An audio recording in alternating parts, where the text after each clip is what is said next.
É isso mesmo. Eu quase fui parar no xadrez por conta de serviço. Bom, eu trabalhei durante alguns meses fazendo um trabalho dentro do aeroporto, né? Então eu cuidava ali de uma loja e aí para quem não sabe, né? Eu trabalho com consultoria e aí eu estava prestando consultoria para uma loja dentro do aeroporto e eu era nova no ramo, né?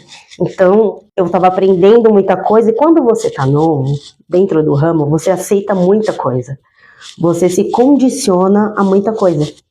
E foi isso que aconteceu. Então, era algo muito empolgante. Eu tinha acabado de começar nessa jornada e era um estilo diferente de trabalho. Eu nunca tinha trabalhado em área alimentícia, né, alimentar. Eu nunca tinha trabalhado nessa área. Foi a primeira vez e foi uma experiência muito complicada, né? Assim que eu assumi, né, o posto da loja, eu tinha já um tempo de serviço que eu teria uma jornada ali que eu teria que traçar, já estava fechado esse tempo de serviço, e assim que eu assumi esse posto, a pessoa que estava cuidando da loja vazou, saiu, sumiu. E eu tinha acabado de começar ali a entender um pouco da área financeira, que era justamente aquilo que eu fui colocar em ordem. Eu tive que assumir a loja como técnica também, né?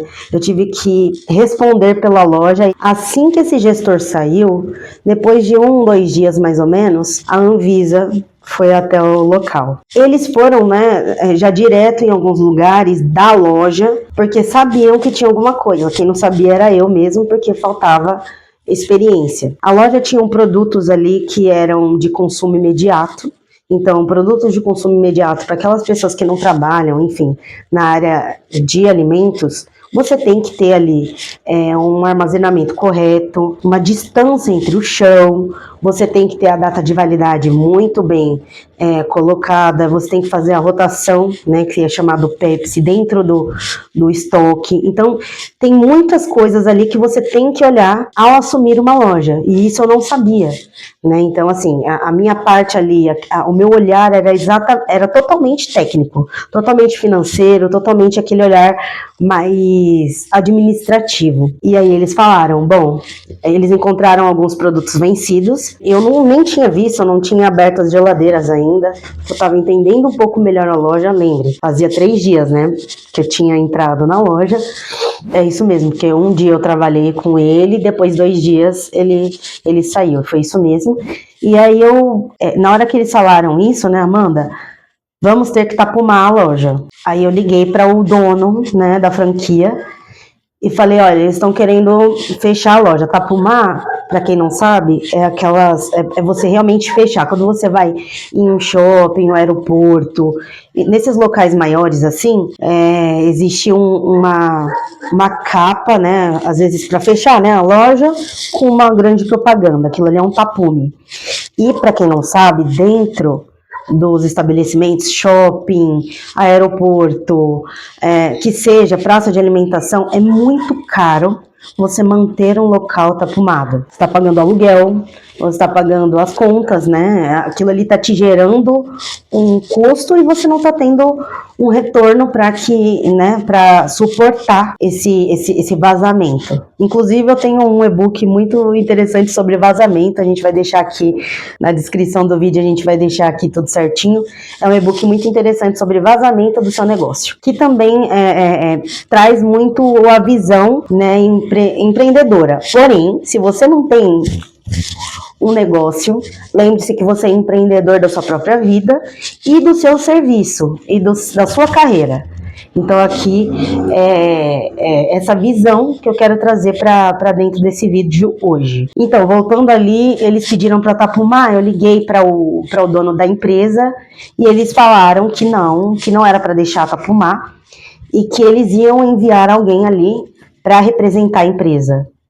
Bom, eles pararam de me atender, gente, foi desesperador. Desesperador foi a palavra.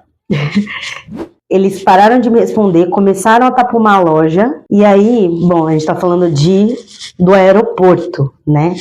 Então, tudo tá muito muito, todos os olhos estão ali para o hall de entrada, e era justamente onde estava a loja. Não podia ter loja fechada no hall de entrada. Daí eu lembro que eu fiquei muito desesperada, falei que não podia, e eles falaram que iam ter que fazer. E aí eles começaram a tapar uma loja, não tinha ninguém para representar a loja. E quem foi para a sala da Polícia Federal, gente? Sim, eu vim aqui, né? Por quê? Porque alguém tinha que pagar o pato. Aí começa a reflexão inicial de todo esse vídeo aqui, né? Eu ali naquele lugar estava me condicionando aquilo porque eu precisava do serviço, porque eu estava animada, porque eu me achava competente e responsável. Mas será que aquele era meu lugar naquele momento? Será que eu me posicionando de uma outra forma, eu não me resguardaria mais? Talvez, sabendo escolher o momento certo de me retirar, bom, eu não faço parte, então eu vou me retirar e alguém vai vir representar essa loja. Será que se eu não fizesse dessa forma, eu me veria de uma forma diferente? Eu me sentiria diferente perante a sociedade? Porque, gente, eu fui parar na sala da Polícia Federal. Então, imagina eu recém-formada, pensando, bom, tudo diferente acontece comigo. Eu peguei catapora 2 vezes, gente, aqui, ó. É só uma aleatório aqui, né? Não vai mudar nada na sua vida, mas pra você entender que, assim, é muito difícil uma pessoa pegar a catapora 2 vezes. Eu peguei. Então, assim, fui parar na Polícia Federal, tá? Fiquei desesperada, eles demoraram horas pra mandar um advogado. E quando o advogado chegou, já tinham tapumado toda a loja. E aí eles ficaram resolvendo as coisas, eu não tinha o que fazer. Eu fiquei ali mais pra representar a loja e eu não podia sair de lá até que chegasse um outro representante. E aí depois, quando o advogado chegou, eu saí. Agora, o lado empresa. Se você fosse o dono dessa empresa, que é uma grande franquia aqui do Brasil, de alimentos, tá? O que você faria no lugar do dono da empresa? Eu hoje, pensando, eles estavam próximo ao local onde a loja ficava, porém eles não queriam se expor. Aí a pergunta, né, porque você é um dono de uma franquia, você não é dono da marca, mas você é dono da sua franquia. E isso vale para vários setores, não só o de alimento. Seja lá qual franquia for, você é dono do negócio, você tem que representar.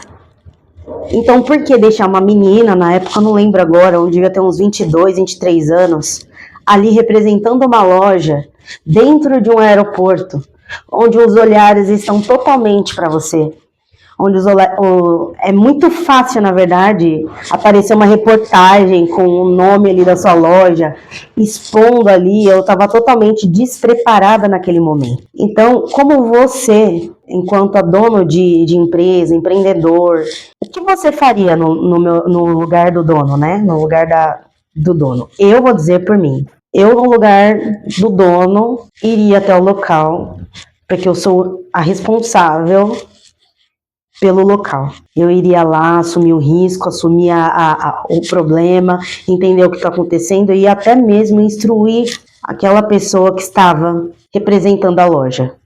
Inclusive agradecer, né? Porque ninguém ali precisaria estar se expondo, uma vez que não era a minha tarefa, não era algo que estava dentro do meu escopo de trabalho. Então, a reflexão que eu quero deixar aqui, primeiro, enquanto a gestor, dono de empresa, aquela pessoa que tem um olhar um pouco mais empreendedor, é assim, o quanto você tem olhado para o seu colaborador com um olhar inovador, porque ali é um ser humano, né? Então, assim, quanto você tem deixado os números de lado e olhado a pessoa como um ser humano mesmo.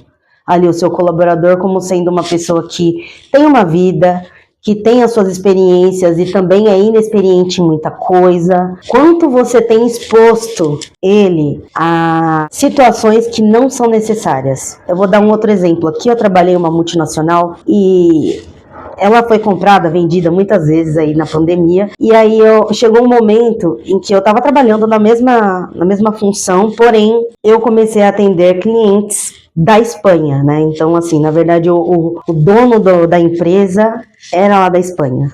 Então, me colocaram, inclusive, em uma reunião, call lá, com essa pessoa. E aí era uma empresa multinacional, certo? Eu não sei falar espanhol. A gente habla o que dá, né? Vai hablando aqui.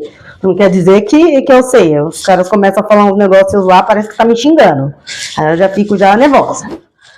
Mas ali eu me expus, eu quis me expor, eu tinha a inteligência corporativa, eu tinha a malandragem, porque era uma empresa grande, então eu queria ser vista de alguma forma, e foi com a cara e a coragem. Porém, se fosse uma pessoa nova de mercado, ela ficaria extremamente traumatizada, porque você tem que se virar, você é colocado ali em uma reunião, e você tem que resolver o problema de qualquer forma, e se vira.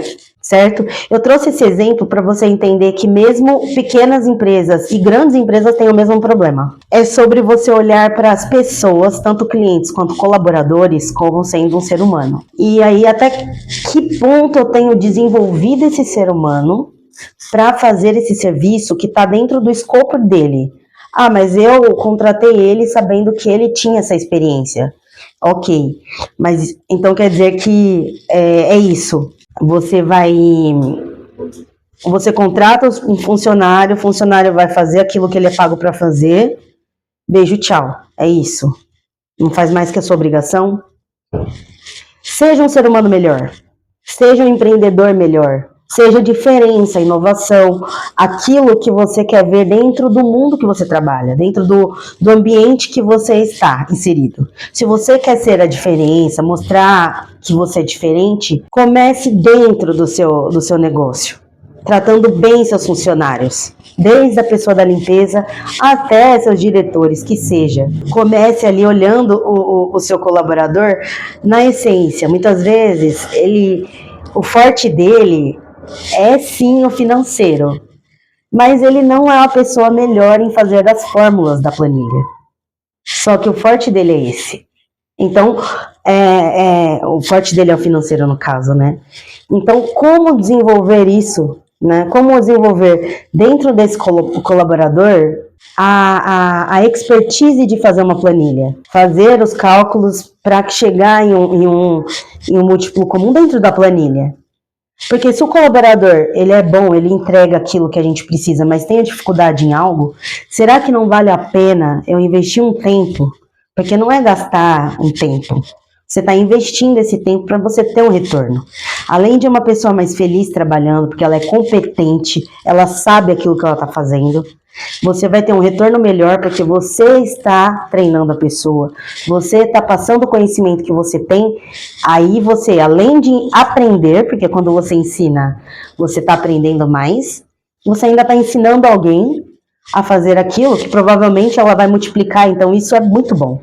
É melhor a gente multiplicar, né, educação, conhecimento, do que muita coisa aí que tem sido multiplicada, enfim. Então você vai ter um funcionário mais motivado. Veja só como uma atitude diferente dentro do ambiente de trabalho, vindo de um dono do negócio, vindo de um gestor, vindo de um diretor, vindo do empresário, faz toda a diferença. Muitas vezes, né, as pessoas, quando elas trabalham em determinadas funções, elas têm vergonha de se comunicar com as outras. Outro dia eu estava na academia com o meu esposo, e aí nós estávamos subindo as escadas e tinha um rapaz que estava limpando as escadas da academia, e aí eu fui, cumprimentei ele, boa noite, e aí ele ficou assustado porque eu dei boa noite para ele. Ele foi e falou, boa noite, mas você tá falando comigo mesmo? Sim, tô falando com você. Nossa, mas é porque aqui ninguém fala comigo. Aqui ninguém passa assim como se não tivesse ninguém aqui. Então, esse vídeo é mais sobre isso. Eu quis começar te mostrando o lado, uma história minha que eu passei, que inclusive foi bem difícil, porém me trouxe esse olhar para um colaborador, para os meus colaboradores, para minha equipe. Então, depois eu fui atrás de entender um pouco mais sobre leis, né, e sobre normas alimentares e muito mais, né, para nunca mais acontecer isso que aconteceu comigo dentro desse setor. Então a gente aprende, né? A ideia é essa. A gente passa por isso e aprende com isso e implanta na nossa empresa de uma forma que a gente não escorregue mais nesse problema. O negócio é normalizar o erro, porque nós somos seres humanos e erramos. À medida que a gente normaliza o erro, mas aí também tem que ser inteligente, né? Não vai normalizar o erro e falar, errei, acabou. Não. Você tem que normalizar que você é um ser humano e que você erra e acerta e que você pode errar muito feio em muita coisa, mas você pode acertar muito feio muito top em muita coisa. Você também não vai saber, né? E se você errar, que você aprenda e não erre mais naquilo, erre em outra coisa. É sobre isso. Então, que esse vídeo ele tenha chegado a você no momento que seja o momento importante para que você entenda qual que foi o sentido do vídeo. Se você gostou, peço para você deixar o like, comenta, né? Eu estou aqui aberta a comentários, compartilha se você conhece alguém que precisa ouvir isso também. Eu vou trazer mais histórias da minha vida corporativa aqui, porque eu tenho certeza que eu não vivi sozinha não, umas coisas doidas no corporativo, ó. Então, se esse vídeo te encontrou em um momento que faz sentido para você o que eu falei, deixa o like, comenta, né, o que você achou do vídeo. Eu tô aberta a comentários, compartilha com aquela pessoa que você acha também que passou por isso, e aí nós vemos no próximo vídeo. Tchau, tchau, hein?